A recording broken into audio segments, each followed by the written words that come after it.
Ag-o nga safe space sa Kalbayog maghahatag proteksyon sa mga biktima san abuso. Detalye sa sini nga mga balita pamatian naton matikang kan Charmaine Perito Balvez. Radyo Pilipinas. Radyo Pilipinas. Report. Usa nga importante nga pitad para sa mas luwas nga komunidad ang pagkompleto san kwarto ni Neneng nga nahihimutang sa Kalbayog Response Center for Women and Children sa Barangay Payahan sa Kalbayog, Samar.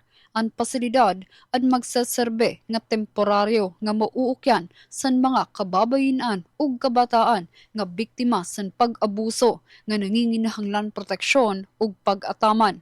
Katuyuanan sini nga maghatag pribado, tuhay ug mas luwas nga espasyo kundiin pwede makapahuway ug makakarawat bulig ang mga survivor. Sa ginbuhat nga inspeksyon, ginsigurado nga maupay ang gintindog nga pasilidad ug andam ini nga magamit san mga nanginginahanglan.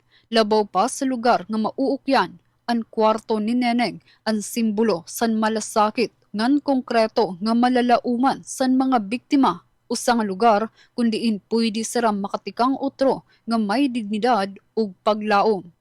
Para sa Bagong Pilipinas, Charmaine Perito Balvez, Radyo Pilipinas, Radyo Publiko, Kalbayog.